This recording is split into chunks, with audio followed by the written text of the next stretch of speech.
Hey folks, Mark Levin here. Now, before we dive in today's episode, I want to talk about something truly valuable, protecting your financial future with gold. It's called diversification. Now, for that, I only trust Advantage Gold. They're the real deal with 5-star service and a sterling reputation. So give them a call today. Call Advantage Gold at 800-900-8000. Tell them Mark Levin sent you. Trust me, you'll thank yourself in the future. Now let's get to the show. Results may vary. Consult with your financial professional.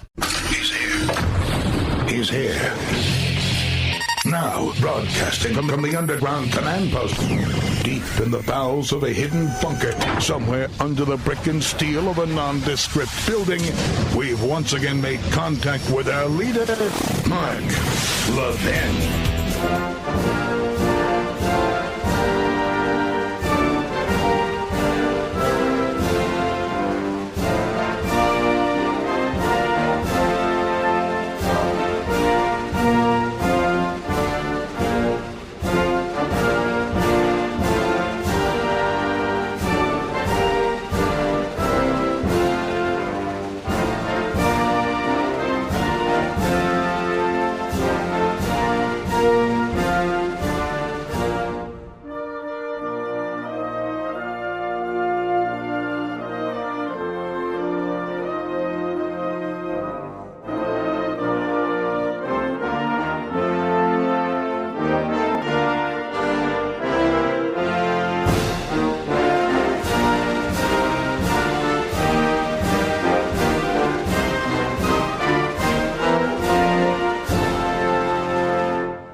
Mark Levin here. Our number, 877-381-3811, 877-381-3811.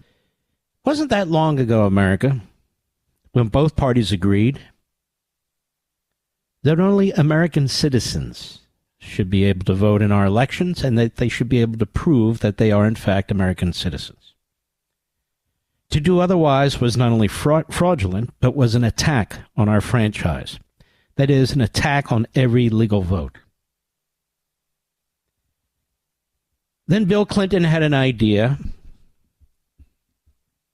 with Motor Voter to register as many people as you could at the DMVs and elsewhere as the first chipping away of voter security. And it's never stopped.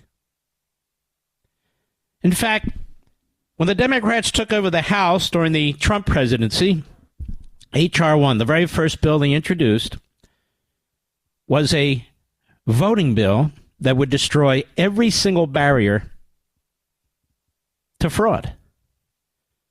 States would not be free to have voter ID. States would not be free to clean their rolls.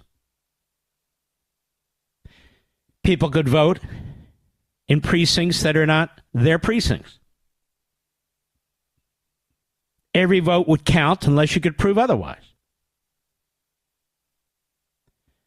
Of course, they had the drop box. They had absentee ballots without signatures, without dates. It was a crime if you were to challenge somebody's vote, even if you knew for sure that they were voting illegally. So when you destroy the sanctity of the vote, you're destroying the right to vote. You've destroyed it. You've destroyed the process. The Democrats do not believe in voting. They believe in control, power, by any means, by all means. And so they will use voter suppression, voter repression, their own history, Jim Crow, segregation, poll taxes, literacy tests, that's them. Turn it on the Republicans, accuse them of that history when it is their history, and then say, when you demand voter ID and you demand that only citizens vote, obviously it's racist and obviously you're intending to threaten people so they won't vote. So the law becomes a crime, and crime becomes the law. Here's how the Hill newspaper put it today. There was a vote, literally minutes ago, on the SAVE Act, Chip Roy's bill. Safeguard America voter eligibility. The SAVE Act, House Republicans and a handful of Democrats, writes the Hill, approved a bill that seeks to expand proof of citizenship requirements to vote in federal elections and impose voter roll purge requirements on states. Legislation, formerly titled the Safeguard America Voter Eligibility Act, SAVE, cleared the chamber in a 221 to 198 vote, with only 5 Democrats voting yes. Only 5 Democrats. Goes to the Senate, where they write it's all but certain to be ignored amid opposition from Democrats. President Biden has vowed to veto the measure. Voter ID and proof of citizenship. And by the way, clean your rolls. Make sure the people on the rolls actually are citizens. They're not dead.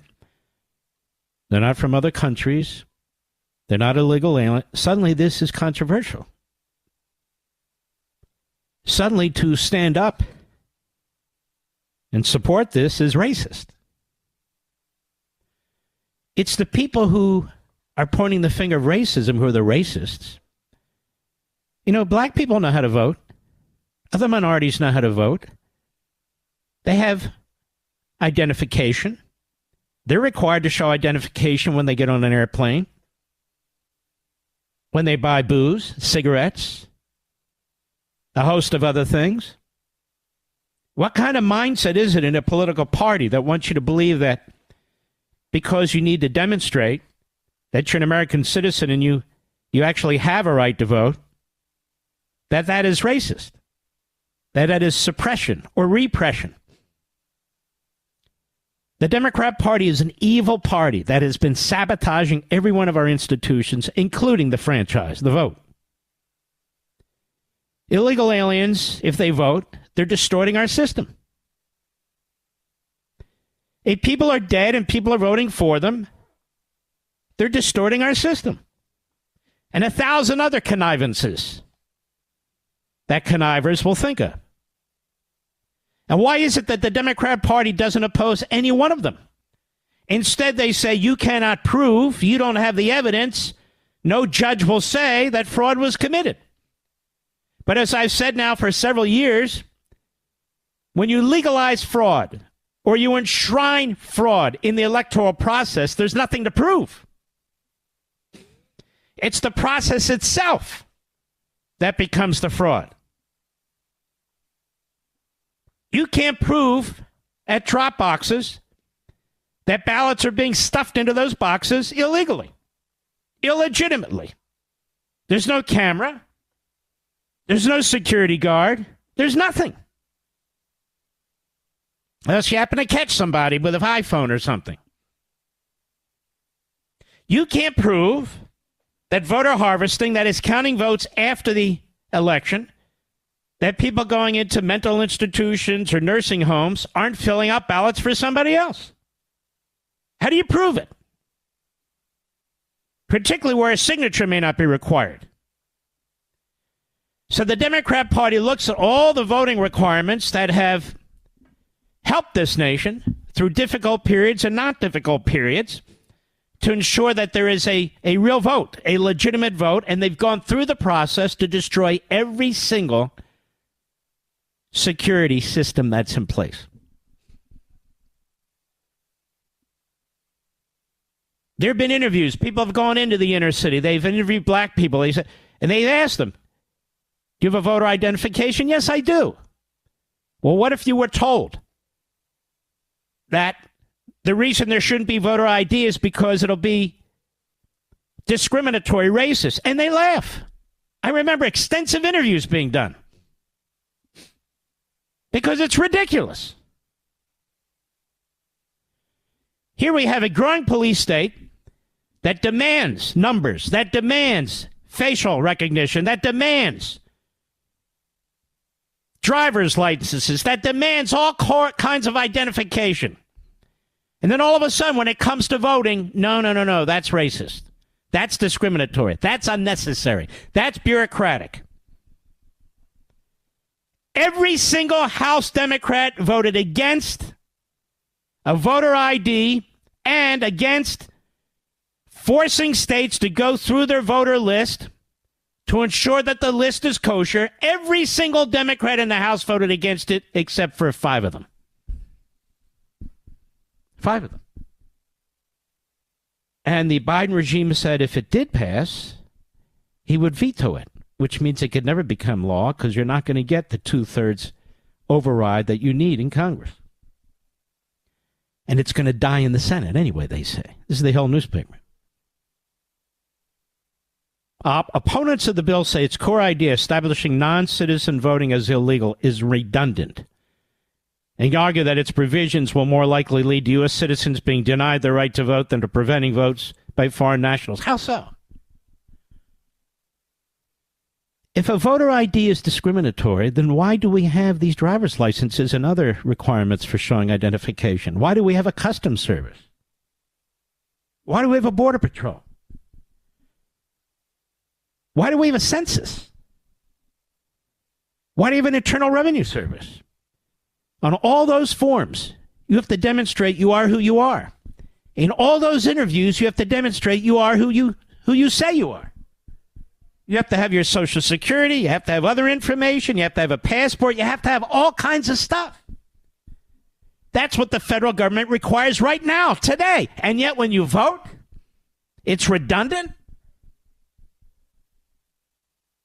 And then they cite the Hill because they obviously agree with the Democrats. It's a radical left-wing operation anyway.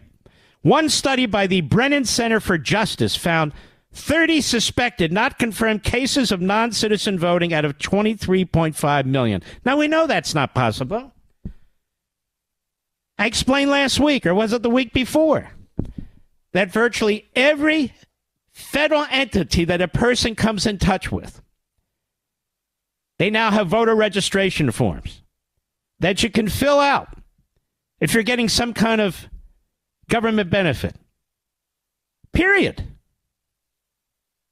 That don't require an identification. And under the radar, the Biden regime, one of his first executive orders was to direct every department and agency to do everything possible in every way to register people who come into their offices. And most of these offices cater to Democrats and would-be Democrats. That's just the way it is. Vote is 221 to 198. Only 23 majority surplus in votes. Only 23. You know, this caused me to think about Barbara Jordan. Barbara Jordan was a great congresswoman from Houston. Just a brilliant lady. She's a liberal. But she had integrity. And she loved America. And she was a black lady. And she, among others, led this investigation, this study, and issued a report on immigration in this country, because it all gets down to immigration. This is why the border's wide open, and this is why the Democrats, all but 5, voted against voter ID, because they want illegal aliens to vote. And it's impossible after the fact to make a determination. It's just impossible. The Center for Immigration Studies reran an op-ed that she wrote 18 years ago. She was a civil rights leader. Former congresswoman, the first African-American woman elected to Congress from the South. She was the chairwoman of the U.S. Commission on Immigration Reform. She was a great woman. And in this report, what they laid out, the proposals they laid out are common sense proposals that conservatives and Republicans have been arguing for ever since. She talked about a commitment to democratic ideals and constitutional principles. The Americanization ideal, she called it. The Americanization ideal. One person, one vote? What does that mean when we fight constantly over when and where we're allowed to vote and who gets to tabulate the results? Worst, in many precincts, citizenship is not even a prerequisite for voting. This is what she wrote.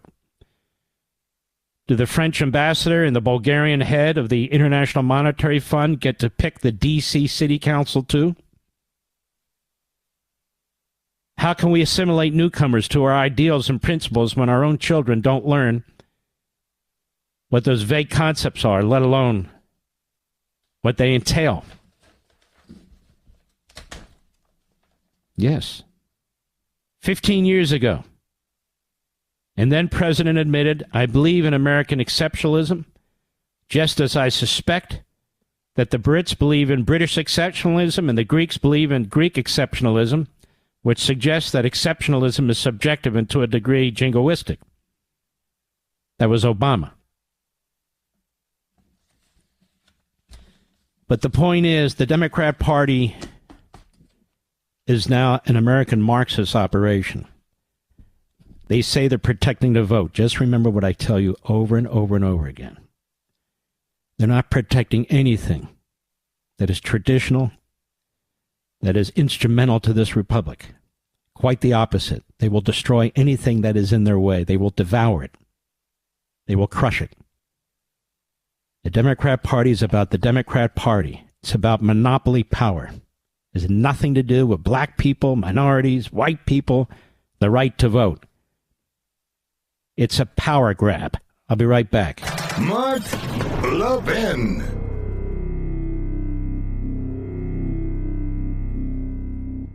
You know, folks, we're living in unprecedented times. And September 18th could be a watershed moment. With President Trump's sentencing approaching, we're facing potential political upheaval, which could create some dangerous market and economic chaos. That's where gold and diversification come in. Gold has always been one of the ultimate safe havens in times of turmoil. And when it comes to gold, I only trust one company. I've dealt with many. That's Advantage Gold. They're a 5-star American company that I recommend to everyone. They're the experts in helping Americans protect their money with gold and silver using existing retirement savings with zero fees. So call Advantage Gold today at 800-900-8000 and they'll send you a free gold investment kit to help you get started. Tell them Mark Levin sent you to see if you qualify for $1,000 in free silver. Don't wait until September 18th. It's already here, folks. Call 800-900-8000 for your free gold investment kit from Advantage Gold. That's 800-900-8000. Tell them Mark Levin sent you. Performance may vary. Always consult your financial tax professional.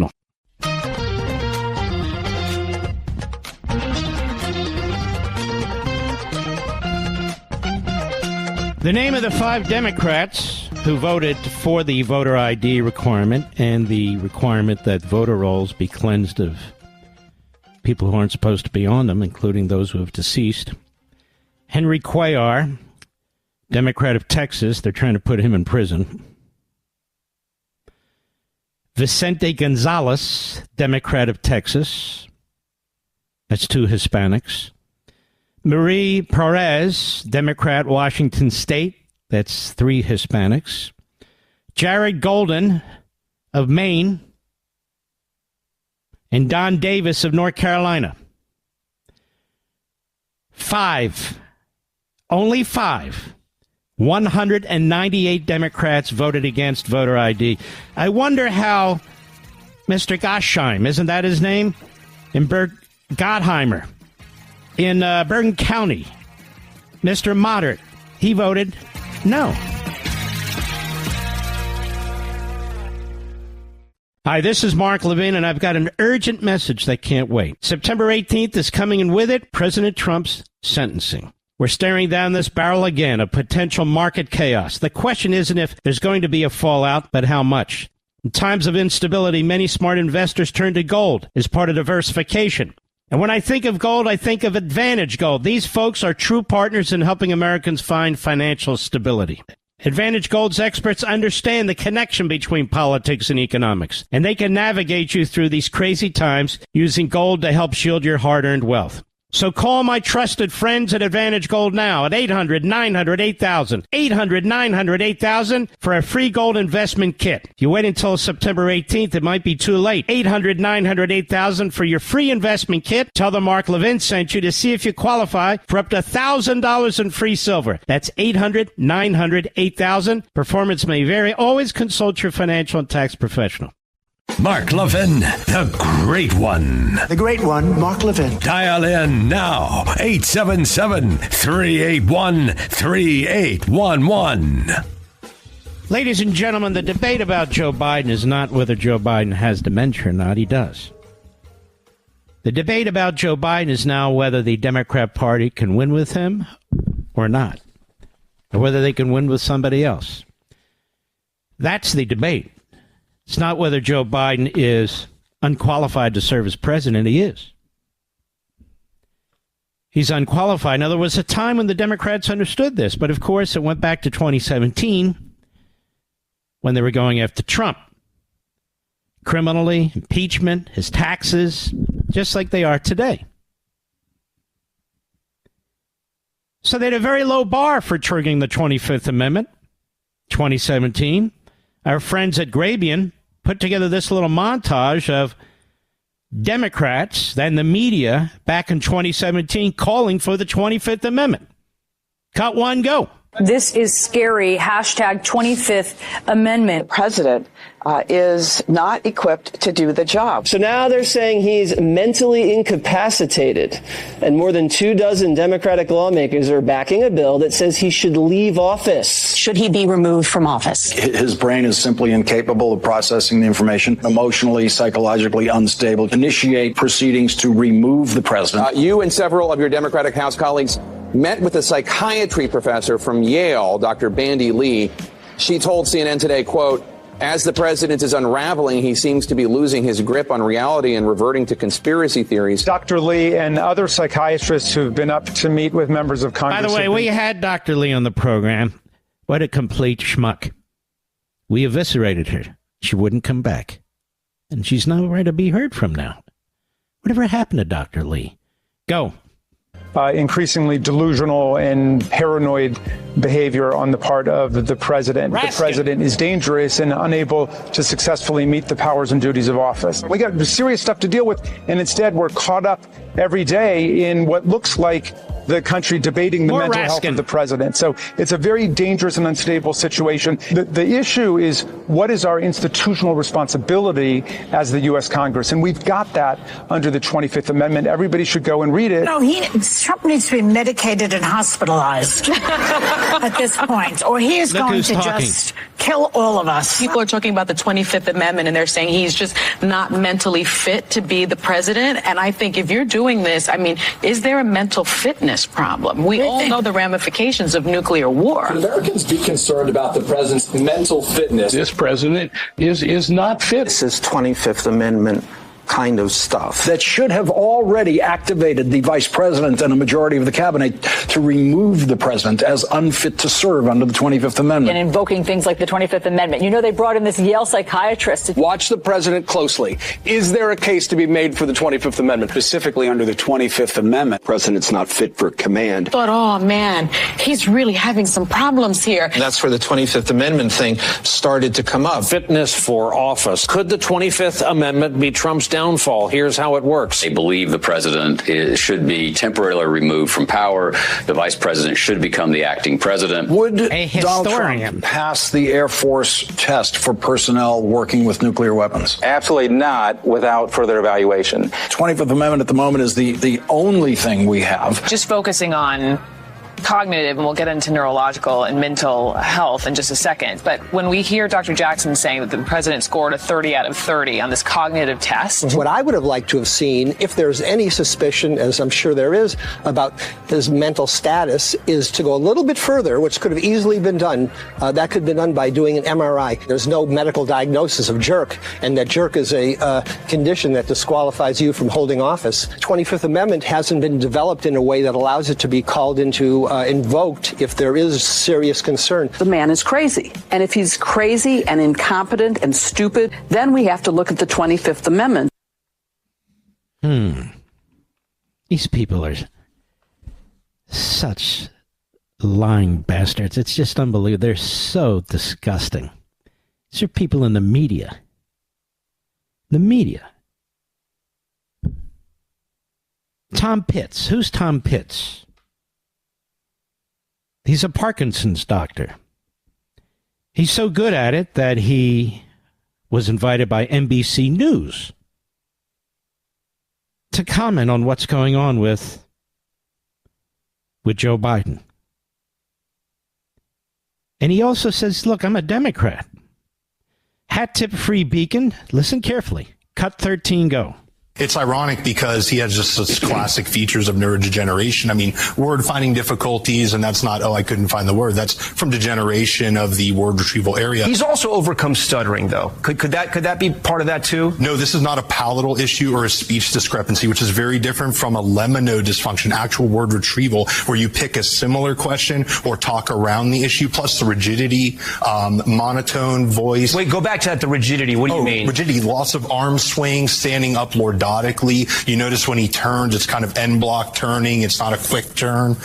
So that's one of the hallmarks of Parkinson's is rigidity and bradykinesia, slow movement. And he has that hallmark, especially with the low voice that said was a cold. Ophonia, a small monotone voice like this over time, is a hallmark of Parkinsonism. I could have diagnosed him from across the mall. NBC didn't like that. Tom Lambs didn't like that. Cut 14, go. Well, I also don't, tell me if I'm wrong here, it's very hard to diagnose Parkinson's, isn't it? It's not simple. I mean, I've heard that actually, it's very easy. It's one of the easier diseases to diagnose, but go ahead.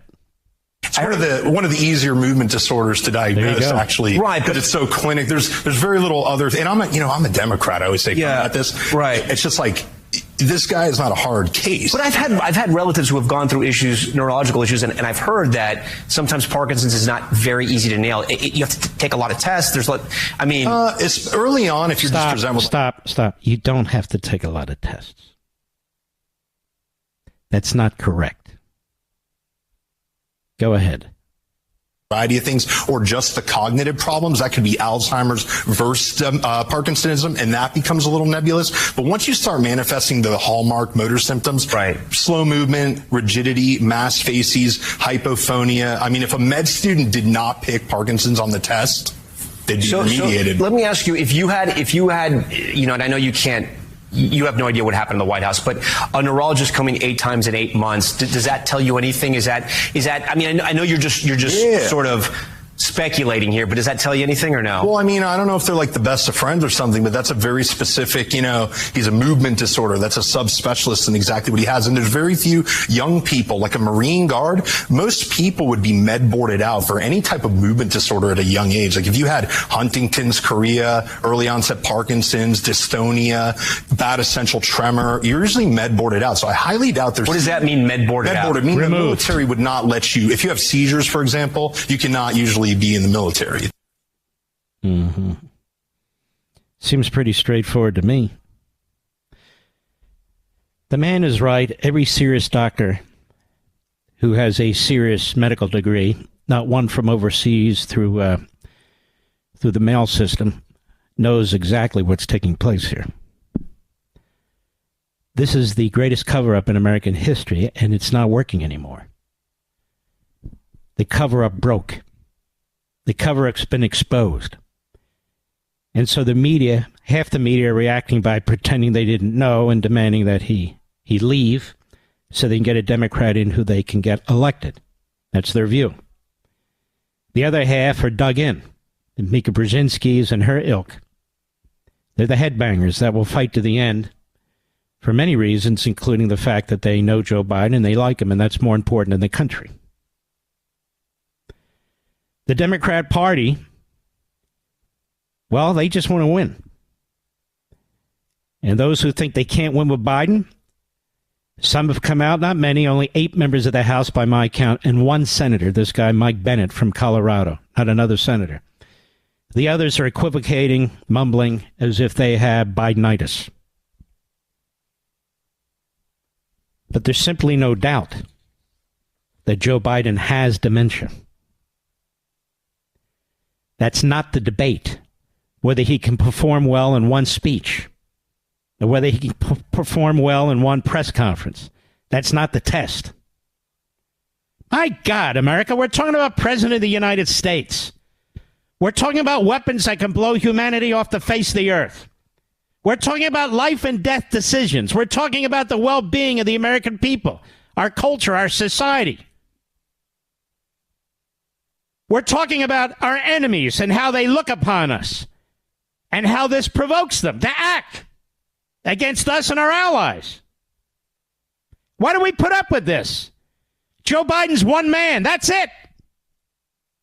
He's a man who's always been hungry for power. He's a psychological disaster, a pathological liar from the day he could speak.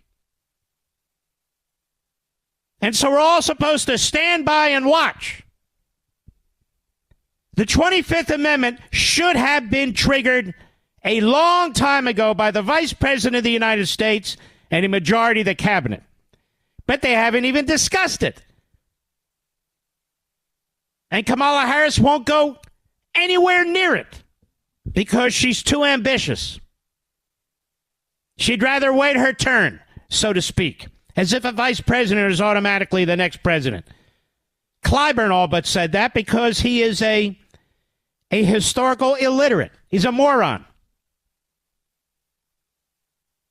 So there's an expert. We don't even need an expert. He's a Democrat. And everybody's saying the same thing. You don't send a Parkinson neurological expert into the White House 8 times while he's checking out other people, and his point is well taken. It's not military personnel. They just keep lying. It's not Secret Service personnel. It's Biden. Because he has it. Because he's ill. I don't say that tongue-in-cheek. He's ill. He's sick.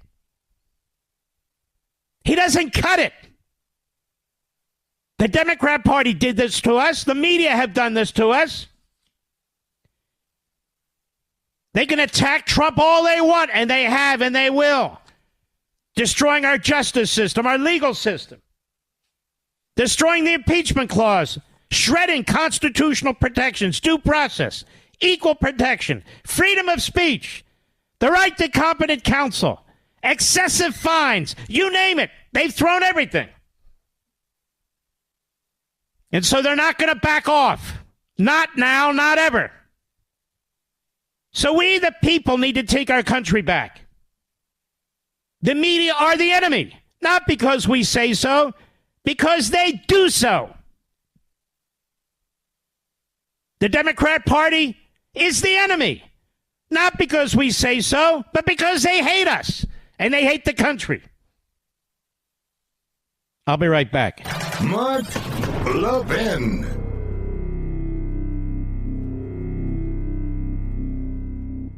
You know, folks, we're living in unprecedented times. And September 18th could be a watershed moment. With President Trump's sentencing approaching, we're facing potential political upheaval, which could create some dangerous market and economic chaos. That's where gold and diversification come in. Gold has always been one of the ultimate safe havens in times of turmoil. And when it comes to gold, I only trust one company. I've dealt with many. That's Advantage Gold. They're a 5-star American company that I recommend to everyone. They're the experts in helping Americans protect their money with gold and silver using existing retirement savings with zero fees. So call Advantage Gold today at 800-900-8000 and they'll send you a free gold investment kit to help you get started. Tell them Mark Levin sent you to see if you qualify for $1,000 in free silver. Don't wait until September 18th. It's already here, folks. Call 800-900-8000 for your free gold investment kit from Advantage Gold. That's 800-900-8000. Tell them Mark Levin sent you. Performance may vary. Always consult your financial tax professional.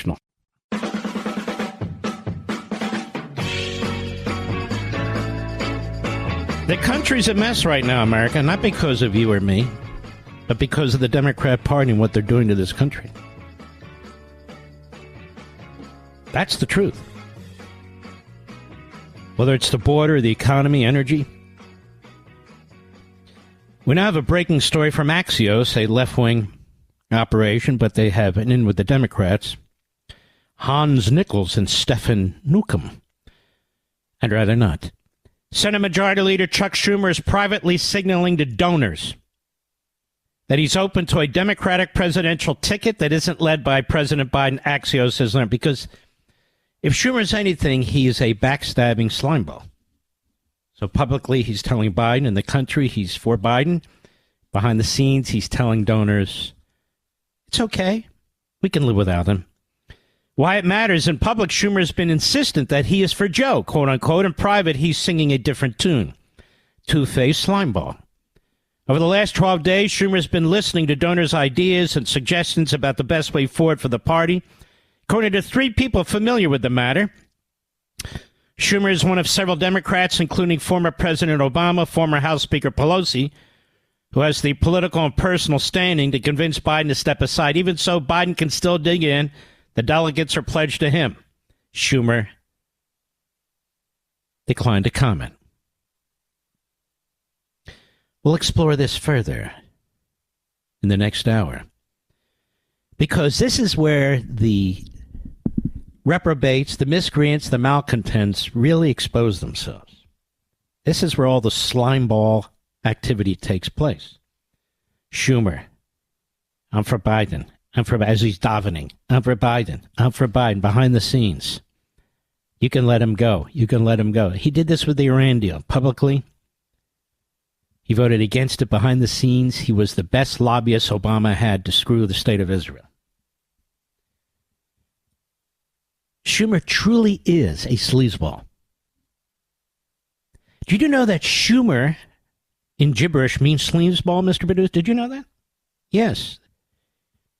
So we're going to take a look at this in the next hour, this breaking news about Schumer the sleazeball.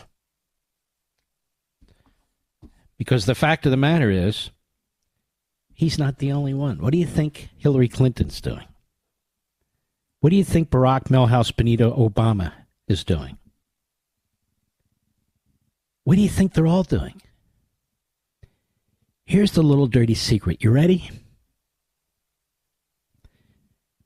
Even though the public attitude yesterday seemed to shift in Biden's favor, this is a day-to-day thing as the connivers connive. And you get the sense tonight it's kind of shifting away from Biden. Don't you, Mr. Producer? So this is a moving target. This is a follow the bouncing ball. They're running out of time. They don't give a damn about the country. That's never an issue. We got a lot more. I'll be right back. This segment of the podcast is exclusively sponsored by Pure Talk. Pure Talk offers great coverage and can save your family money on your wireless bill every single month.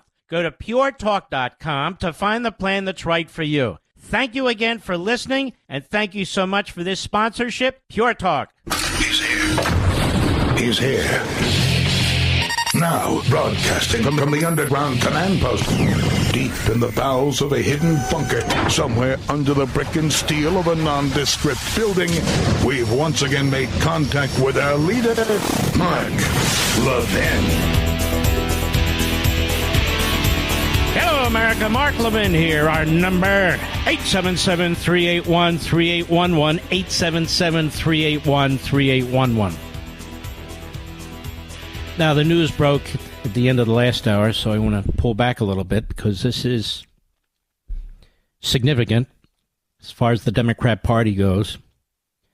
And the Svengali who runs the Senate Democrats, Chuck Schumer, is up to his old tricks. But he's screwing his own party and stabbing his own president in the back. Now, what do I mean by that? This man does not have principles. He doesn't have courage because he doesn't have convictions other than self-aggrandizement and power. That's all he cares about. Obviously, when he was in elementary school, he probably had his ass kicked around in recess. I'm just guessing. So he strikes back. You know, Chuck Schumer, right out of law school, was elected to, I think it was the state house. No, I'm wrong about that. I think soon after law school, he was elected to the U.S. House of Representatives, but it was one of those. And then he went to the U.S. House of Representatives and he became a senator. Do you realize this man has never spent 1 nanosecond in the private sector? Not one. So you look at him, you look at Biden. These are men who've never worked in the real world, ever. Ever. As the president, putative president, and as the head of the Democrats in the Senate. They don't have any real world experience of any kind.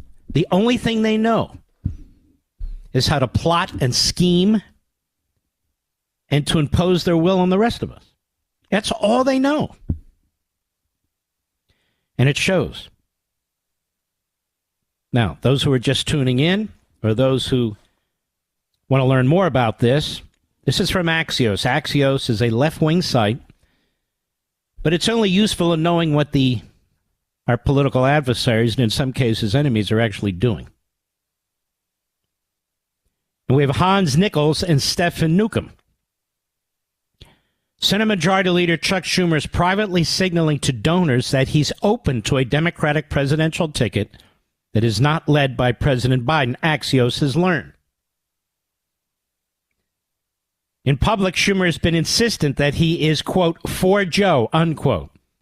But in private, he's singing a different tune. What a sleazeball.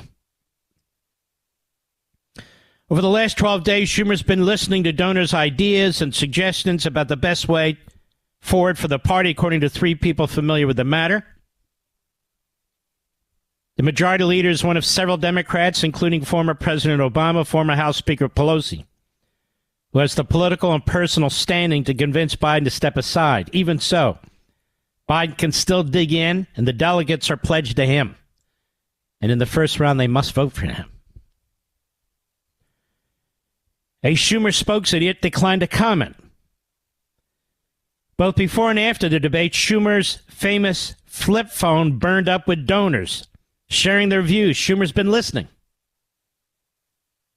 Schumer hasn't indicated who, if anyone, might be more viable candidate than Biden, a man he served with in the Senate for 20 years. Doesn't matter. He'll cut his throat. Schumer will walk over his own grandmother, she were still with us, for power. That's what the kind of fiend he is. In addition to donors, he's also receiving feedback from his fellow senators. So the rats are jumping the ship. The cockroaches with the shine of the light are scattering. Following Tuesday's caucus lunch, Schumer invited senior Biden campaign officials to brief members and directly address any concerns they might have. Why, are they going to fix Biden's dementia? They're part of the cover-up operation. Biden's command to lawmakers is to, quote, end the talk of replacing him. But it's not been heeded. Today, Pelosi openly suggested that Biden should reconsider his decision. Quote, it's up to the president to decide if he's going to run, don't we? I think we have that. I think we have something from Pelosi here, Mr. Producer. Let's interject this now. Let's go to cut 2. Do you believe that him waiting so long to make this decision could harm the party? Any comments in the hallway about the fate of our nation? Okay. Are you concerned whether or not he can win in November? I think he can win. Do you believe he should run for re-election? I'm not speaking English to you. I'm not going to be making any statements about any of that right now in the hallway. Oh, nasty. Angry. Unstable. Am I speaking English to you? And she says this to an African-American reporter, I might add. That were Republican, we'd hear all about it. I'm not going to be making any statements about any of that right now in the hallway. Why, is there a problem with the hallway? Can't you just say, yes, I back Biden? No, I don't back Biden? No, they're conniving. They're plotting. They're scheming. Here she is on the Morning Schmo Show. They have a conga line of these buffoons on the Morning Schmo Show, don't they? And by the way, Mr. Producer, we did hear from J.D. Vance's office, didn't we? And he's scheduled to be on the program for a segment tomorrow, correct? And they said it was a misunderstanding, correct? And who contacted you as chief of staff? Oh, many people from his team. Okay. Well, I guess we broke down that barrier. That's good. And as you'll see, it's perfectly friendly discussion. I'm not setting anybody up. So he is scheduled to be on the program tomorrow. So here's Pelosi on the Morning Schmo Show, as opposed to the hallway, which she has an aversion to. Cut 3, go. Madam Speaker, you just went through the president's record, but let me ask you about the current moment. Does he have your support to be the head of the Democratic ticket? As long as the president it's up to the president to decide if he is going to run. It's not up to the president to decide. She's another one. The question for her is, do you have dementia? Obviously, the multiple facelifts that you have they're not holding. Her face is actually dripping on national TV. Have you noticed that, Mr. Producer? She's starting to look like John Kerry and vice versa. Go ahead. We're all encouraging him to make that decision because time is running short. To make what decision? He already made it. He said he's not leaving. So why are you telling him to make a decision? You see, the same donors and others who are talking to Schumer are talking to her. They're talking to her. So now she's getting a little weak in the legs. Her feet are a little unsteady. Her teeth are starting to drop out of her head. The facial skin from the multiple face jobs starting to unravel. You can see it. I'm speaking English. Don't you understand? That seems very xenophobic, doesn't it to you, Mr. Producer? What if she doesn't speak English, by the way? And talking down to an African-American reporter like that? I think that's repulsive. But I think she's repulsive no matter what. Go ahead. I think overwhelming support of the caucus. It's not for me to say. I'm not the head of the caucus anymore.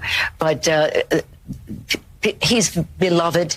He is respected. She's having multiple Biden moments right now.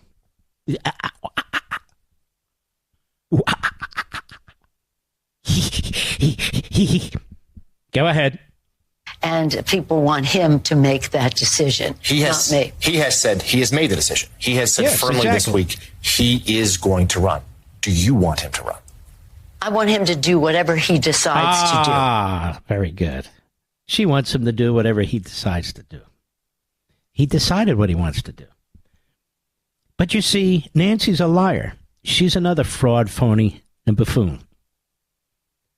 And she's working behind the scenes now. She's known Biden for decades. Schumer's known Biden for decades. But what does that have to do with anything? They're not driven by alliances, by loyalty, by country, by faith. These are narcissists, egomaniacs in their 70s and 80s.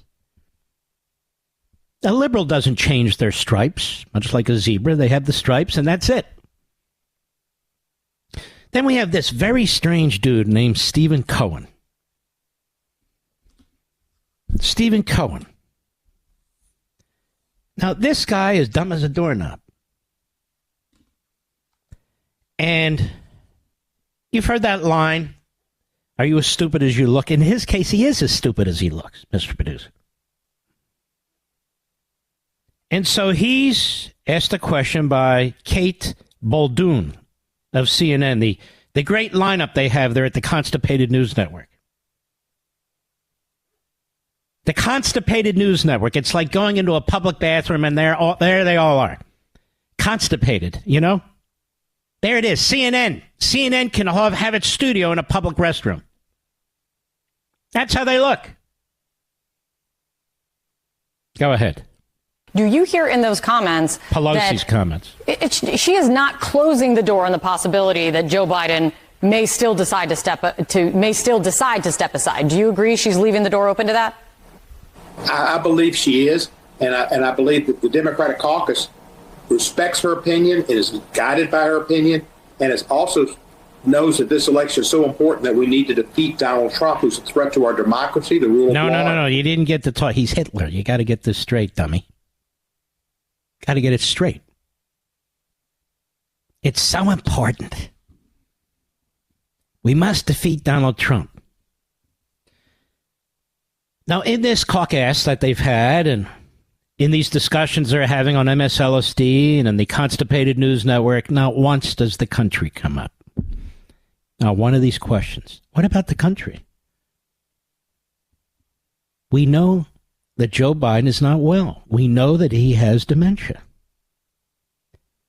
Doesn't that concern you? You used to talk in 2017 about the 25th Amendment. Did somebody rip that out of the Constitution? Why isn't Kamala Harris? None of them ask. I started asking.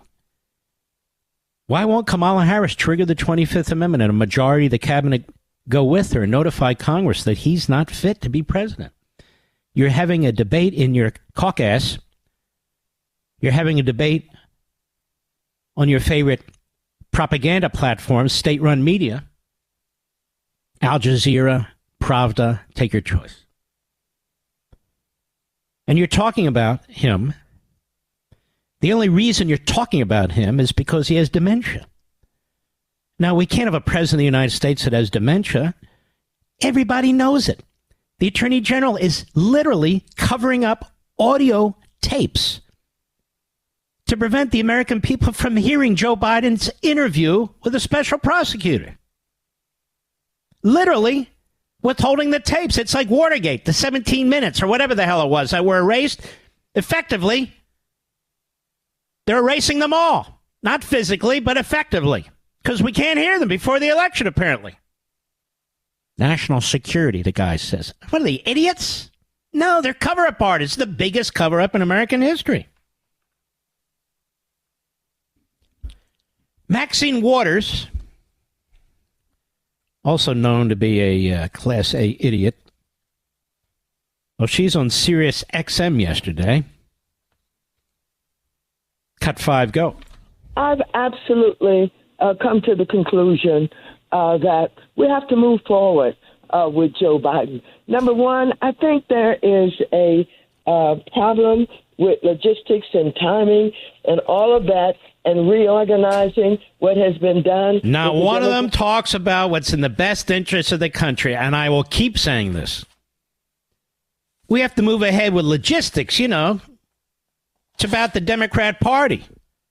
Move ahead. Just move ahead. Just keep going. Move ahead. Don't stop here. Don't look back. Just keep going. Keep going. Keep going. This man is not fit to be president of the United States. 55%, maybe more, of the American people know it. The other 45% are morons. Let's be honest. Let's be honest. You see these elections that are held in these dark blue Democrat districts, Mr. Producer, and the candidate has died and they still vote for the candidate? How many times has that happened? It's like, wait a minute. You know you're voting for a dead person? Yes. Yes. He's so responsive to my inquiries, but he's dead. Yes. But so what? I'm voting for him. What do you mean? Trump's Hitler. I'm voting for this guy. Yes, okay. Go ahead. So there's a practical problem, but the other problem is this. The man has been a good president. He has delivered on what he told us he would deliver on. So ramble on. Yes. He's delivered. All that, that's all that matters. He's the most radical, crazy-ass president we've ever had, and that's all that matters. He's delivered. That's right. He's delivered for China. He's delivered for Russia. He's delivered for Cuba. He's delivered for North Korea. He's delivered for the PLO and Iran. He's delivered.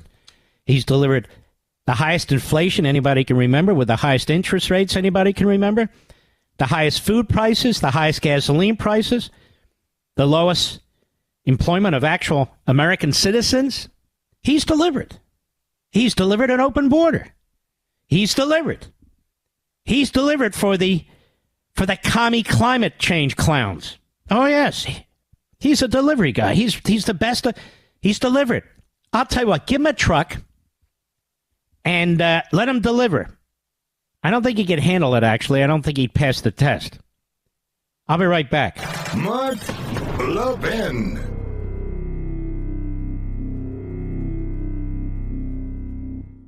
You've heard me say for a long time that cell phone service with Pure Talk can be about half the cost of Verizon, AT&T, or T-Mobile. You hear just $20 a month for unlimited talk, text, plenty of data, and you might be thinking, well, what's the catch? There's no way Pure Talk can offer a cell phone service that cheap. I say, just ask the thousands and thousands of my other listeners who've already switched. They're loving that they're on America's most dependable 5G network. They love Pure Talk's U.S. customer service and their selection of premium phones. So don't wait any longer. It's time to start supporting companies that share our values, like creating American jobs and supporting our veterans. It's time to switch your cell phone service to Pure Talk. Plus, with no contract and 30-day money-back guarantee, you have nothing to lose. Go to puretalk.com/Levin, puretalk.com/Levin, and you'll save 50% off your first month. Again, that's puretalk.com/Levin to start saving now on your cell phone plan. All right. It was like a funeral. What was? We were shell-shocked. What? Endless tears. What are you talking about? Matt Vespa over at Town Hall, the House Democrat meeting on Biden was a mess. Everyone was in a glass case of emotion. Seems clear that overtures of mega-donor rebellion, heavyweight Democrats saying you should step aside, House Democrats adding to the course, would not pressure Joe Biden to do so following his June 27 debacle, a.k.a. his debate. They're crying, they're yelling, they're silent, they're shell-shocked like a funeral. Not because they give a damn about the country. What are we going to do? What are we going to do? I'll be right back. You've heard me say for a long time that cell phone service with Pure Talk can be about half the cost of Verizon, AT&T, or T-Mobile. You hear just $20 a month for unlimited talk, text, plenty of data, and you might be thinking, well, what's the catch? There's no way Pure Talk can offer a cell phone service that cheap. I say, just ask the thousands and thousands of my other listeners who've already switched. They're loving that they're on America's most dependable 5G network. They love Pure Talk's U.S. customer service and their selection of premium phones. So don't wait any longer. It's time to start supporting companies that share our values, like creating American jobs and supporting our veterans. It's time to switch your cell phone service to Pure Talk. Plus, with no contract and 30-day money-back guarantee, you have nothing to lose. Go to puretalk.com/Levin, puretalk.com/Levin, and you'll save 50% off your first month. Again, that's puretalk.com/Levin to start saving now on your cell phone plan. Mark Levin, the champion of liberty and true conservatism. Call Mark now, 877-381-3811. So it turns out the only one, Mr. Producer, in America who wants to be vice president but won't come on the program is Marco Rubio. Isn't that right? And I have a sense, I think I know why. He doesn't want to discuss the 12th Amendment with me. That's my guess. We have no idea of knowing. But why else? You in this audience, I think it was 2010. It was 2010. It's 14 years ago. The Tea Party was active. The book Liberty and Tyranny shot up to #1 and stayed there for 3 months. And I got into the business a couple of years before, but certainly in 2010, of endorsing candidates in Republican primaries. No other talk show host would do that in the nation. No other syndicated host. What did you do? I have and have had nothing but contempt for the Republican establishment. Still do. That doesn't mean there aren't some good people in it, but as an institution, no. And so we looked around the country. We looked at Texas. There was a young guy who was near the back of the field. His His name was Ted Cruz. We endorsed him. We also persuaded others to endorse him. In this business, and so forth. And I can go down the list. Mike Lee in Utah. Not so much Rand Paul, to be honest with you. He's just too hardcore libertarian for me. I'm not a libertarian. I have libertarian, principles, especially when it comes to the economy, but not when it comes to national security and so forth. No, I don't. The Constitution is what matters to me. I'm a constitutionalist. But we also took a look at Florida, where there were a number of candidates running in the Republican primary, and we saw this young man. You remember all this, Mr. Producer. You were with me. He'd been the Speaker of the House. He was a young guy. He was Cuban. He was conservative. He was at 5%. We brought him on the program. It was an excellent interview, not because of me, because of him. And in a week to 10 days' time, he shot up to over 20%. Name ID, support. And he went on to win in a crowded field. Decided he wanted to run for president in 2016. I backed Ted Cruz early on in the Republican primary, which President Trump reminds me frequently, as a matter of fact. But it's okay. Look, when Ted lost, I immediately supported Trump. We became among his strongest supporters, and we brought many of the Cruz supporters, many conservatives who were questioning it, to back Donald Trump. And President Trump appreciates that. He does. Okay, that's water over the dam. But the Rubio campaign, they were saying things about Cruz that were just false. And I would call them out, and I'd write about it. And I don't think he ever got over that, to be perfectly honest with you. I also was leading the effort to oppose the so-called Gang of Eight immigration reform, because all these efforts at so-called immigration reform always required a big dose of amnesty. And there was McCain and Rubio and Lindsey Graham, and I forget the other Republican, and the 4 Democrats. Some of my colleagues were smitten with the proposal. They won't admit it today, but they were. I wasn't smitten at all. I came out of the box and I opposed it. And I told Senator Rubio that during the interview. Remember that, Mr. Medusa? And remember some of the other big guys in syndication either stood back, one of them actually embraced it. I said, no. We lit up the phones on Capitol Hill. You did. Because more than anything, I feel I have a relationship with you at the grassroots level. I'm not going to be in Milwaukee next week. Well, why, Mark? You'll miss the interview. I can interview anybody I want. I'm not interested in the parties. I'm not interested in the socializing. I am not part of that. I am not part of the Washington establishment. I'm just not part of it. And I don't want to be part of it.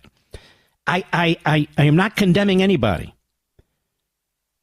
who feels they need to report from there or be there or do their show there or interview there. Good. And everybody's not the same. So I'm not painting with a broad brush. I'm telling you me. It becomes much more difficult to really challenge these people if you're too close to them. And to make your own decisions. Like Kevin McCarthy. I didn't know Kevin McCarthy from Adam. Never met him. Had not spoken to him when I took my position on Kevin McCarthy. I didn't know him at all. I never met him. When I took my position on Marco Rubio in 2010, I didn't know him. Never met him. First time I spoke to him was with you folks. And so we endorsed him. That's the truth. It's just very strange to me when you have somebody who wants to be vice president, That person will go and meet the press. That person will go on CNN. That person will go anywhere. But they don't want to talk to you. I'm just the in-between guy. It's just very strange to me. Again, it's not a put down. It's not an attack. It's not an end all or be all. It's just a little flag that pops up as far as I'm concerned.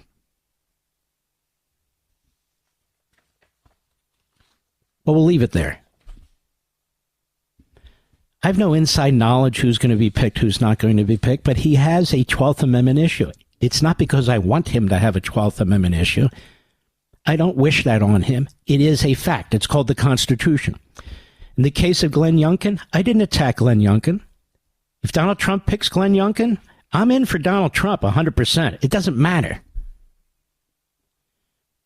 But when I keep hearing people like at National Review and the Wall Street Journal, my friend Rich Lowry on TV say, you know, they can make Virginia competitive and then Biden won. Ladies and gentlemen, we had an election last year in Virginia. I'm now a resident of Florida, but I spend time in Virginia from time to time. We have a home there, too. The Assembly, that is the House of Delegates in Virginia, was Republican. It's now Democrat. Youngkin worked hard. He raised money. He tried to save the Republicans in the House of Delegates, but he failed. They failed. The Democrats now control the Virginia legislature. So I'm not sure he has coattails. I'm not sure that he can deliver Virginia, quote unquote. So why do people keep saying it as if it's a fact? I'm just bringing it up. And if I ask you, as I did the other day, without you going to Google or reading talking points on some website, can you name 3 main things Youngkin has done as governor of Virginia? I cannot. I can tell you great speeches he's given, great things he has said, but very little has changed. Doesn't mean he's a bad guy. Doesn't mean he shouldn't be vice president, but it does mean everything should be on the table, in my view. And it doesn't mean I'm supporting any of the others. I'm not. I don't presume to know. President Trump will pick somebody he's comfortable with. President Trump's a very sharp man, particularly when it comes to something like this. He's learned a lot from his prior time in office. He really has. He's learned a lot. I don't hang around Mar-a-Lago. I don't hang around the New Jersey Club. I don't ingratiate myself with the billionaires who go to the club. Others do. Other talk show hosts do. I do not.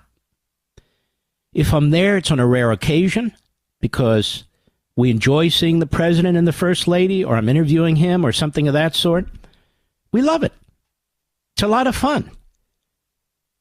But it's not something I do as a routine. I just don't. Others do. That's okay. I just live a different kind of life. So I point all this out to explain why I think all this movement about who's going to be the vice presidential nominee and the billionaire donors telling President Trump who they think it should be and lobbying him, and yes, talk show hosts lobbying him for this one or that one. I don't presume to do that.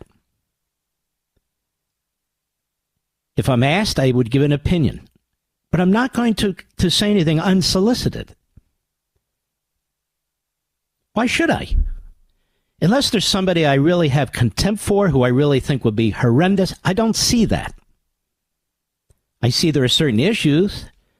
One is a constitutional obstacle they have to overcome, and I don't think that would be pretty. I don't think a lot of people would like that, particularly the people of Florida, to see their senator resign in order to run. That's just my opinion. That doesn't mean I dislike him or I have contempt for him. No, not in the least. Same with Youngkin. I think the only one that I would object to, actually, is Nikki Haley. But if he picked Nikki Haley, I'd still support Trump. I just think it would be a huge mistake, and I don't think he's going to do it anyway. Now, you've heard me for a long time say that cell phone service with Pure Talk can be about half the cost of Verizon, AT&T, and T-Mobile. And I've explained, in my opinion, they're ripping you off. Just my view. There's no reason for them to be charging you what they do. These are multi-billion-dollar corporations, and they don't need to rip you off. I'll be right back.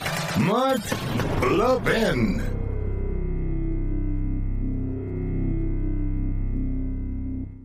You've heard me say for a long time that cell phone service with Pure Talk can be about half the cost of Verizon, AT&T, or T-Mobile. You hear just $20 a month for unlimited talk, text, plenty of data, and you might be thinking, well, what's the catch? There's no way Pure Talk can offer a cell phone service that cheap. I say, just ask the thousands and thousands of my other listeners who've already switched. They're loving that they're on America's most dependable 5G network. They love Pure Talk's U.S. customer service and their selection of premium phones.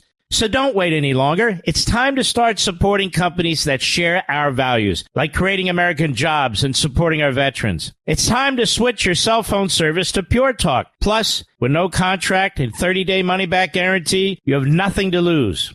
Go to puretalk.com/Levin, puretalk.com/Levin, and you'll save 50% off your first month. Again, that's puretalk.com/Levin to start saving now on your cell phone plan. So there's only one Life, Liberty, and Levin this weekend. It is Saturday, same time, same place, 8 p.m. Eastern, 5 p.m. Pacific, 7 p.m. Central, and then everywhere else you know the time. Sunday, we will be preempted with coverage of the Republican convention in Milwaukee, although it doesn't begin on Sunday, but I guess this will be the prelims, Mr. Producer? In other words, people talking about what's to come. That will be Sunday. But the usual Sunday night lineup will be preempted. I will be on Saturday, however. Two great guests, Molly Hemingway and General Jack Keane. I hope you'll be with us. Always set your DVR. That way you don't miss it. That's what modern technology is for. It's going to be great. Boy, there's some unbelievable information I want to get to in the third hour before the end of the program. We also have a very important guest. So we have a lot to do. You know, we never let up in the third hour. Foot is always on the gas pedal. And I'll be right back.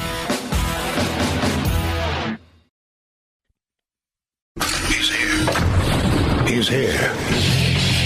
Now, broadcasting from the underground command post, deep in the bowels of a hidden bunker, somewhere under the brick and steel of a nondescript building, we've once again made contact with our leader, Mark Levin.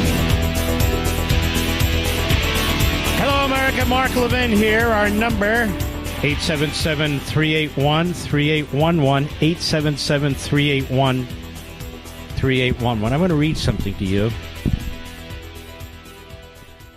about what happens when the left infiltrates and promotes its ideology and its wokeism in one of the finest military forces on the face of the earth. This is from Yeshiva World News, and it broke today. Ready for this? For the first time since October 7th, the slaughter of the Israelis, an Air Force officer admitted that the wave of Army refusals encouraged by leftist organizations significantly damaged the competence of the Air Force and played a part in the lack of response on October 7th, Channel 12 News reported on Wednesday. According to the report, the commander of the Air and Flight Control School, Lieutenant Colonel Yaniv Even, revealed this week that many reservists in sensitive positions in the Air Force were not properly trained on October 7th. He said, and I quote, "As soon as some time passes, you realize that the training needs to happen quickly." Eben said at a technology conference in Holon, "In fact, after October 7th, we started teaching something we never did before, competence. Until then, we only did training. We took a person who didn't know the profession and taught him. At the time of the social protests," this is when the radical left, funded by George Soros, funded by individuals in our country, funded by international NGOs, supported, organized in part from a distance by the Biden administration, trying to overthrow the government in Israel. And it consumed that society for several years. Several years. He says at the time of the social protests, we had quite a few reservists who were unfit for the mission. And we very quickly had to build a training kit for them based on the knowledge we learned in the war and put them in one after the other. He added that the starting point for learning a lesson is failure. We as an army unequivocally failed. Channel 12 journalist Amit Siegel, who revealed Evan's words, noted that the commander of the Palmasham Air Force Base already admitted in the first months of the war that there were pilots who suffered from a loss of competence on October 7th, but the IDF denied it. Now, you know, they blame Netanyahu. Netanyahu is not and was not a general leading the IDF. And some of these generals need to be held to account. I told you the other day, one of the big problems they have in Israel is the politicization of the highest ranks of their military. Not the men and women who do the fighting, but the highest levels, like in our own country with Milley and Austin, and now the current head of the Joint Chiefs of Staff. And the problem Israel has is all these generals want to be prime minister. And if they don't succeed, some of them then become saboteurs. It's shocking. This is Gantz, who's tried to cobble together some kind of party and take down Netanyahu last month in the middle of a war.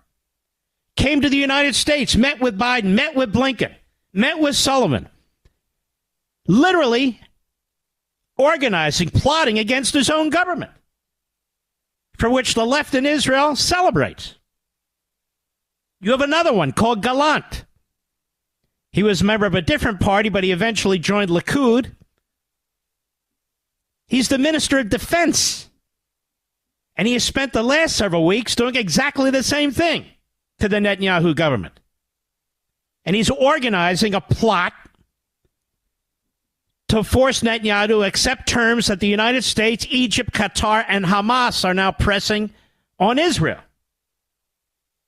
And he goes public with his criticism.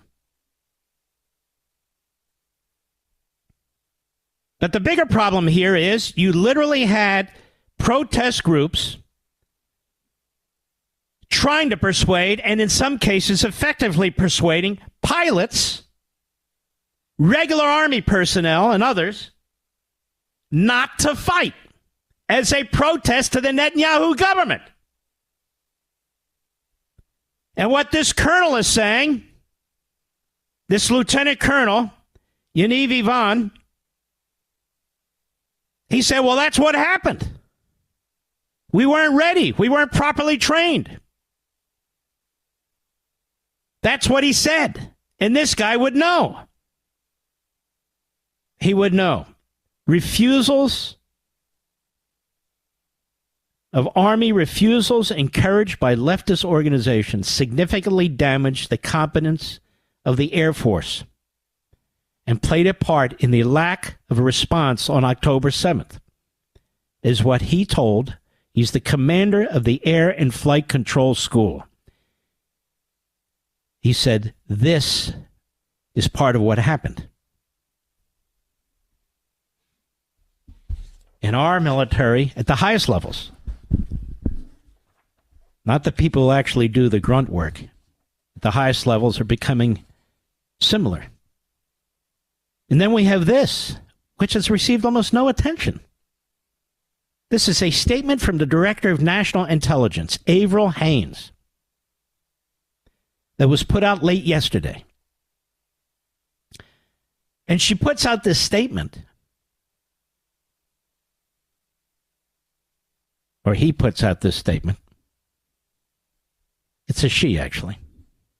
Well, it doesn't matter. Does it really? No. The intelligence community recognizes the importance, I'm quoting, of informing the public of foreign efforts to influence our democratic processes. And consequently, leading into the presidential and congressional elections this year, we are launching today the first of what will be regular updates regarding such threats. Our updates can be expected to cover a range of foreign malign activities and election security threats, as you will see in today's update. In particular, I would like to take this opportunity to draw your attention to concerning Iranian activity. As I noted in testimony to Congress in May, Iran is becoming increasingly aggressive in their foreign influence efforts, seeking to stoke discord and undermine confidence in our democratic institutions, as we have seen them do in the past, including in prior election cycles. They continue to adapt their cyber and influence activities, using social media platforms and issuing threats. It is likely they will continue to rely on their intelligence services in these efforts, as well as Iran-based online influencers to promote their narratives. Now, look, I don't know for a fact, but if I had to guess, that's what took out our website, Mr. Producer. If I had to guess.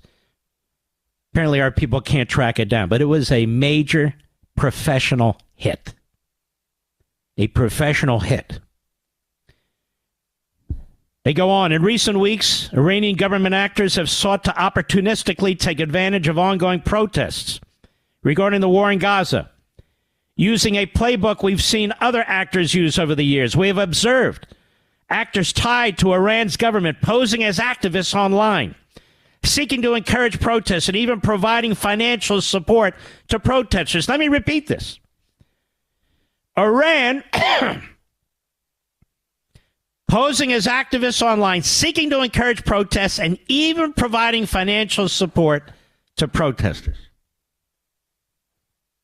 And you'll recall the other day, Kamala Harris, who certainly has access to this information if she wants to read it, was praising these protesters, praising them. This is how it's done, she said. I want to be clear that I know Americans who participate in protests are in good faith expressing their views on the conflict in Gaza. This intelligence does not indicate otherwise. Moreover, the freedom to express diverse views. All right, got it. Furthermore, Americans who are being targeted by this Iranian campaign may not be aware that they're interacting with or receiving support from a foreign government. We urge all Americans to remain vigilant as they engage online with accounts and actors they do not personally know. Iran, Hamas, Qatar, Communist China, all of them. All of them. Funding our colleges and universities, installing faculty in our colleges and universities, handing talking points to CNN and MSNBC and the New York Times and the Washington Post that they are regurgitating. The enemy's here. The enemy is within. And then, of course, Joe Biden importing more and more people from Gaza.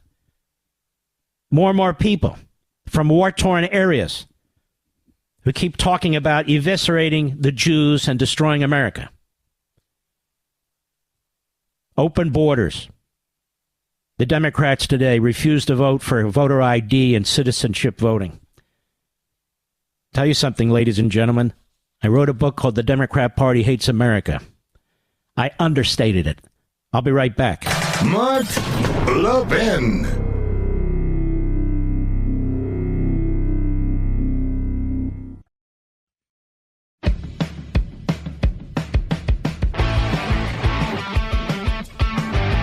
Ladies and gentlemen, there's a very, very important Senate race in Nevada, and we have an opportunity to pick up a seat there with a great candidate, Sam Brown. Sam Brown is the Republican nominee for the Senate in the great state of Nevada. Sam Brown, how are you, sir? Mark, I'm doing great. It's good to be on with you and talking to one of the most dedicated and intelligent audiences out there. Yeah, this is a great audience. Now, Sam, why don't you tell this audience a little bit about yourself, your background, your military service, and why you decided to run? Yeah, the bottom line is, like so many Americans across this country and even listening right now, I'm just someone who believes that we've got one of the greatest countries man has ever known, and that it's worth serving and fighting for. So I was a senior in high school on 9/11 and had parents that really encouraged me to serve this country. And I'd been in the process of applying to go to a military academy and was accepted before the end of 2001 and went to West Point from 02 to 06 and had an opportunity to serve in uniform with some great folks from 06 to 08 when I went to Afghanistan, and unfortunately was wounded and lost one of my soldiers, and a couple others were wounded as well. But that was a real turning point for me, professionally speaking, because it brought the end of my military career, but opened up new opportunities to build a family and pursue life, in the business sector and build a business and, position me to be able to serve again in a different capacity. And you were severely injured, and I want people to know what a fantastic young man you are. I'm older, much older, so I can say you're a young man. You're still a young man to me. And you won the Republican primary in Nevada, which was no small task. You got the support of President Donald Trump as well. And right. You're running against an individual who is a radical leftist who votes down the line with Biden, but could be voting down the line with AOC. Tell everybody about your opponent, the incumbent senator. Yeah, Jackie Rosen is a first-term incumbent, and she really came into power on the back of one former Senate Majority Leader Harry Reid. He kind of plucked her out of obscurity.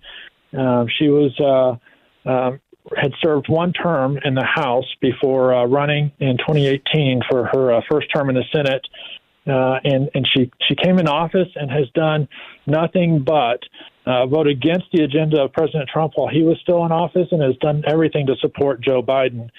Even to this day, Mark, she was asked today her thoughts on the competency or the ability of President Biden to continue on and potentially be president for another 4 years, and she will not put any distance between her or Biden.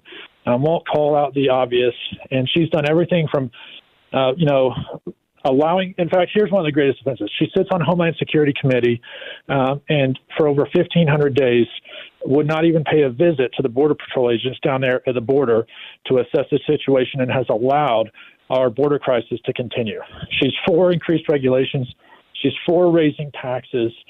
And here's one of the greatest offenses: is as a Jewish woman in the Senate, she has not stood up and pushed back against Biden or even Chuck Schumer, as these Democrat leaders have done nothing but insult Prime Minister Netanyahu and have hindered Israel's ability to prosecute this necessary war against Hamas. Yeah, and you're a big supporter of the United States. You put your life on the line. It affected you forever. You're a great patriot, and you're a big supporter of the state of Israel, and you're literally running against a leftist in the Democrat Party who's born Jewish, and your credentials in supporting the state of Israel are far superior to hers. It's really amazing when you think about it, isn't it, Sam? It really is. We're at a time and place now where words don't matter; it's action.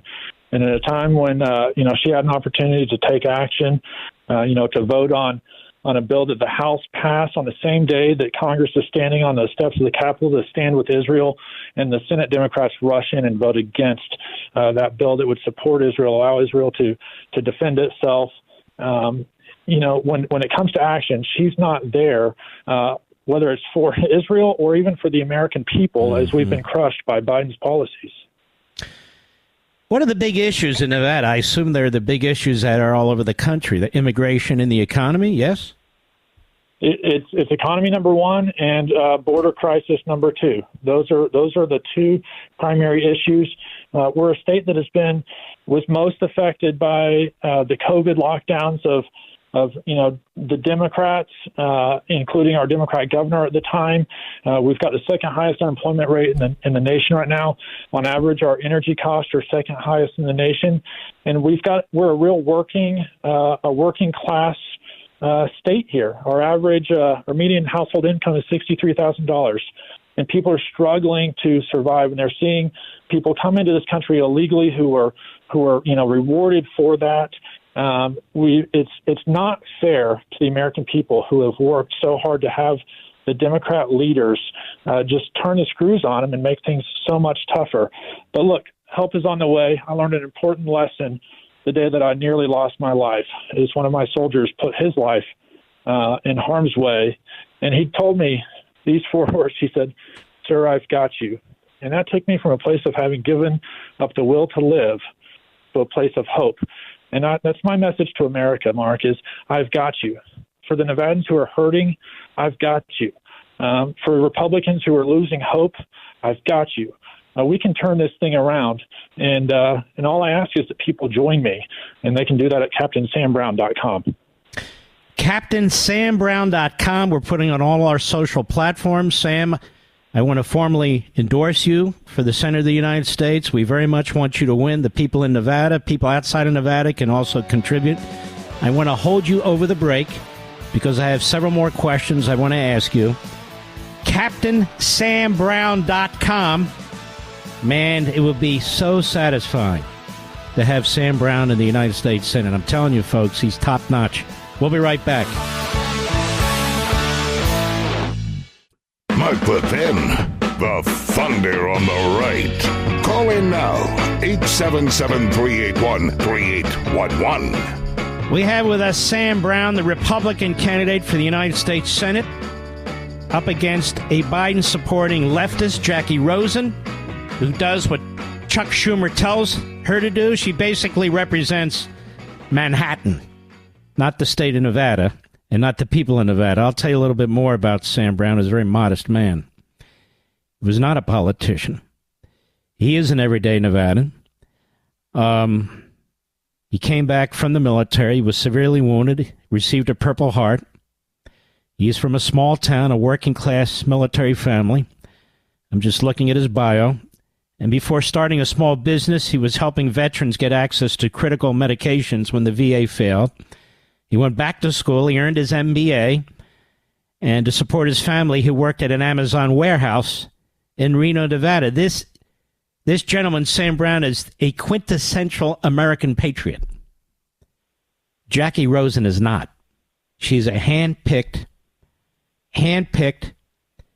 machine politician who does what she wants to do. Now, there's a lot of patriotic, conservative union members in these casinos, Sam Brown. I know when I've been there, they're very friendly to me. They want to shake my hand. They want my signature. They're members of the union there.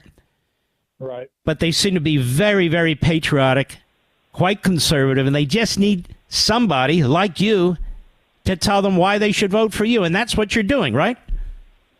That's right, Mark. I mean, at the end of the day, people want to know that someone understands, their situation in life, and it won't fold when the big DC elite machine kind of comes around and tells them, hey, you put us over your constituents. And my background is somewhat unique. In 2016, I was just a husband, a dad with 3 young kids, and a Trump voter. In 2020, like so many other Americans, you need to do a little bit more. And so I became a volunteer, and I knocked doors for President Trump's reelection campaign in 2020. But I'm really no different today, other than I've had the opportunity, because so many people have rallied with me, to become a Senate nominee against Jackie Rosen in this race. But I still come from working at Amazon, running my own business, being an entrepreneur. And this race is so important because when we win Nevada, we're going to take back the Senate majority. And President Trump needs a Republican majority, a strong Republican majority, with folks like myself in there, to ensure that we get a new slate of executive branch appointees in there, people that they've been preparing to have ready to go on day one. Anytime we get a judicial nominee up there, that they're going to get passed through the Senate, that we fix the issues on the border, that we get an American energy security policy in place. There's so much work to do, but this race is one of the tightest out of the battleground Senate races right now, and it's why it's key for us to win it and take that majority. Talking to Sam Brown, he's a patriot. He's a hero, and he's running for the United States Senate. He's a man of very modest means, middle-class family, working family, of a small town in Nevada, and he stepped up to the plate. How close is this race, and how much money are you having to deal with being spent against you? I imagine they're spending a lot. They are spending a lot. Chuck Schumer's already put $40 million into this race from his super PAC. Oh, my Lord. And Jackie Rosen is approaching $30 million raised. The good news is, I've got to thank, the Nevadans here. They've been my number one financial supporter, but there's so many patriots across the country. Mark, in 1 year of this campaign, we've raised $10 million. And it's just an amazing feat for a grassroots funded type of campaign to be able to do that. But here's the thing. I've got to raise about another $10 million in the next 118 days. But I know that Americans are going to rally with me. This race is too important, and there's too many people that are with us. We're not going to let this thing slip away. It's a single-digit race right now. Jackie's got a slight lead on me, but the good news is you're talking about those union workers. We're talking about independents. We're talking about people who just want to live the American dream. I'm leading her with independence right now, Mark, and we're gonna continue to expand that. And President Trump, very importantly, is leading Joe Biden in a big way here, and he's going to help create that tailwind for myself and other people down ballot. Mm-hmm. It is amazing. You see, Schumer understands, in his view, he can go into these lesser populated states, pour tens of millions of dollars in, own the airwaves, character assassinate the opponents, build up as angels the candidates he supports. He's doing it in Nevada. He's doing it in Montana. He's doing it in these states with the smaller populations. And they figure that's how they're going to win this thing come November. But I think if enough Americans who are listening to this program understand what a really important candidate you are and how good you are and what a great senator you would be, and that even a small donation in a state like Nevada can go a long way, that would make a difference. So I want to encourage you, my brothers and sisters in the audience, patriotic Americans, go to CaptainSamBrown.com. All you vets out there, all you active military, National Guard, police officers, firefighters, patriots of all kinds, all stripes, all parts of the country, please go to CaptainSamBrown.com. CaptainSamBrown.com.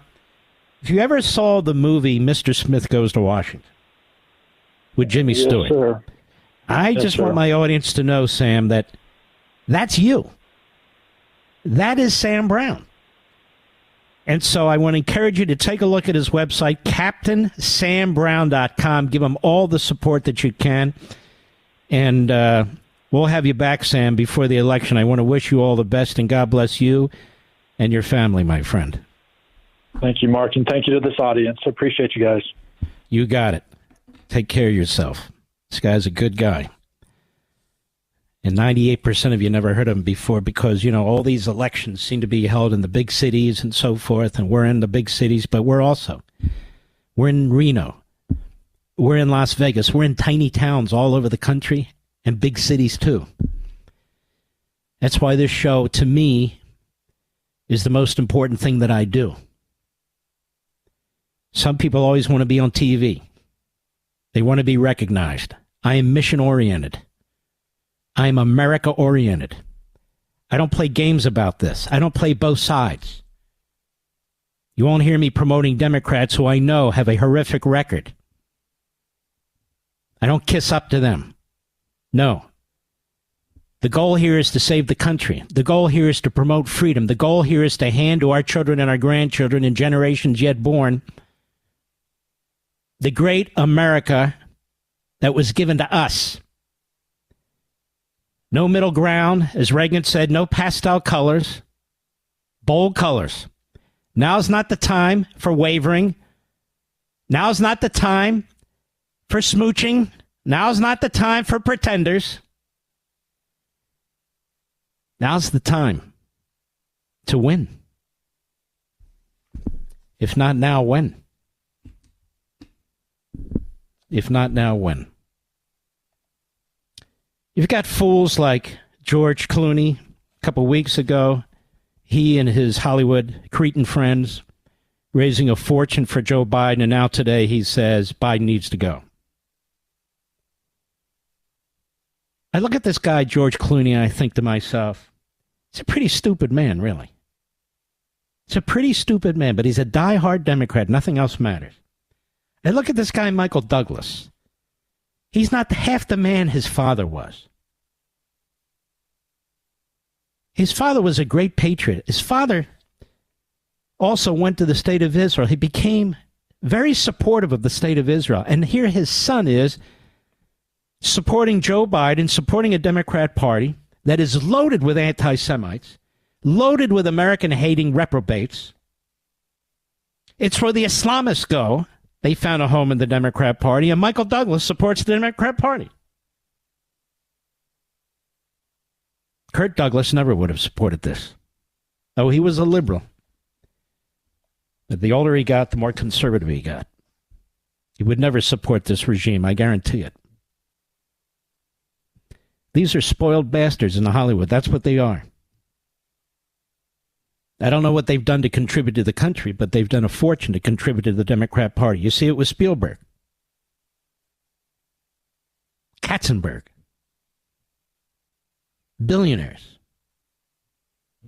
backing the party that embraces the anti-Semites, the Islamists, and Marxists, backing a party that's fundamentally destroying this country, destroyed our border, destroyed our energy system, our supply chain, the price of food, the price of gasoline. Nobody should be engaging as if this is a regular time. Nobody. We see what's going on. Guys like Sam Brown will make a difference. He saw the enemy. I want you to go to his website. He's a very modest man. He downplays his combat experience. I want you to look at him. He's a handsome man with a beautiful wife and kids. But he suffered a lot. And he doesn't talk about it. Because he's a hero, because he's a patriot. His opponent, Jackie Rosen, is a political hack. Nothing more, nothing less. $40 million in a small state like that to try and get her across the finish line? I'll be right back. Mark Levin.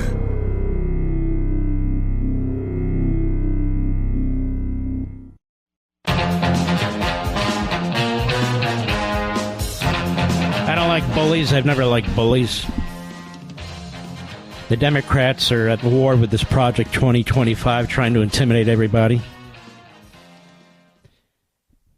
You know, it's like a firefighter who runs for the fire.